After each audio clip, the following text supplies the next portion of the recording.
Jaraba Iricha Singbo Mayang Binungsi Chawada Budina Kaikuna Butchery Nasidi the saying na Tamoi se Yamna Kai Tamoi Nundu Tatan Marola Lole I have so carry Wapam Kardi Pungo Widen Aduna Adugum Wafam Kara Pungo Nabi the Mug I guess like 70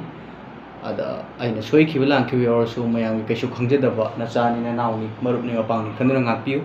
si hai ai hojagi ngasi gi topic sidi ai koi gi hoji rei pa iramdam manipur da koina noma kang ne thengnari ba koi gi isi isen ko nupi macha sing sibo koi gi nupa oi bu sing sina namdana namja nam thek pi raga ijet lothok pi ba ijet lothok ko lora kan da adu dam pin da nam hatok piram ba mi bi punsi se kari gumba unchana kupsin ba sadong machet kharagi dam adum manghan biram ba hai tar ada Sagum Sidai Kitang or Pagadra hide I thought Aina stays in a portrait of Germany, Madudi Kainhamatamda, a quaint king. Nungshi Bamusum Minungshi have a say. Mubi Haksanga, Wakalda, Luiner Legadabaner. Mashi Yauner of the beginning as his Hamas, the Toiva Tahi, the Todo Wato, crime Mayama Tolish. Nungshi Bamusum Minungshi. At the saying like when the capitalism. High conception, I Pesha Pine and a Honaba, by who or crew. I rich men am away never Honaba. High Basi Niwom Jumna Oedagadi power. At the Sigika Niwom Lana, whenever so Honara Baduga Sigi conception, the sum lay give the human virtue, Idagi Mubi Minungshi, Idagi Mubi Nungshiba, Nungshiba Minungshi Kenik. And the Mayamja low in a Mangder Aganda. Mubi character the akaiba lakba, behavior the akaiba lak, the gi. Asigumba Tahidaba, the Uhaidaba Togusi, talk of Hina Kali.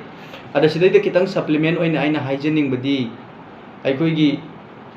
Nupahamagi Mapam the Nupi Amabu Tamoi Shing and Nushivangam Bagi Ahan Maruse. Nupa Kudimak to Popira Liba Mama or Bishing on a Sinviga the Veneer.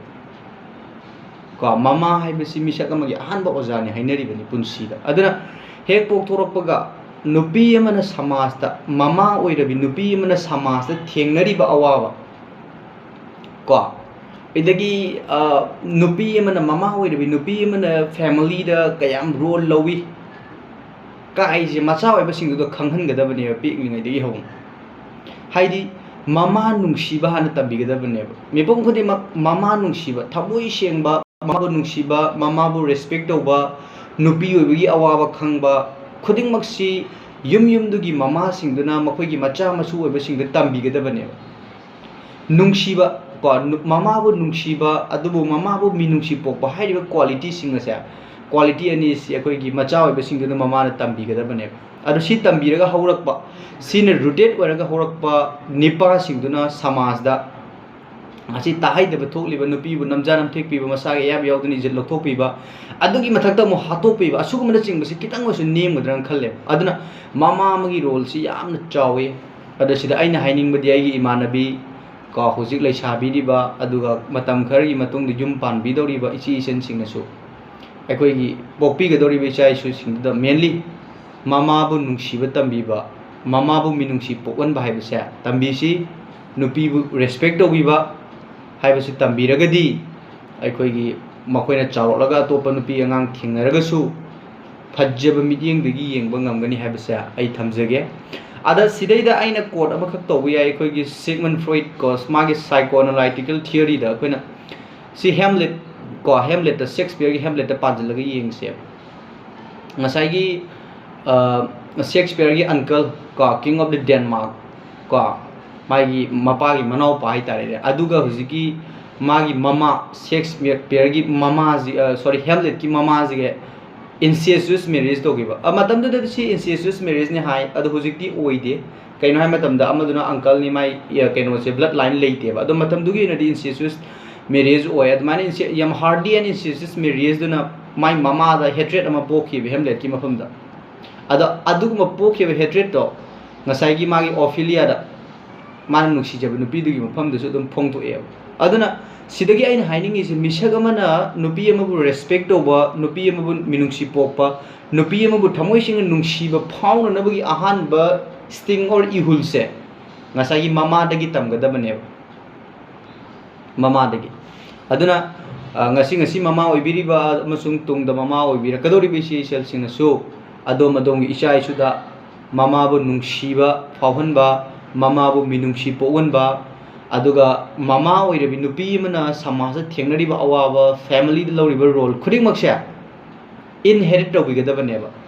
adugumba magi ngasagi principles mayamda yomlaga chawrpa angang dunadi samaj da ngasi tahaidaba uhaidaba thokliba nupi bu namja namthekpiba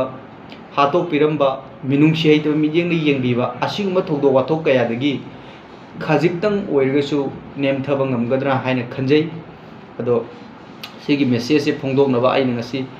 video je semjabani mayam paklabasu paktragasu adum semjabani ado aina phongdoisi mayam yaningdabasu dum yawuni hatred dum pokoni I don't care about it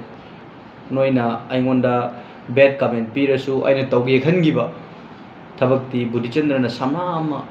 khong halakadabanate aduga aina mayamdasu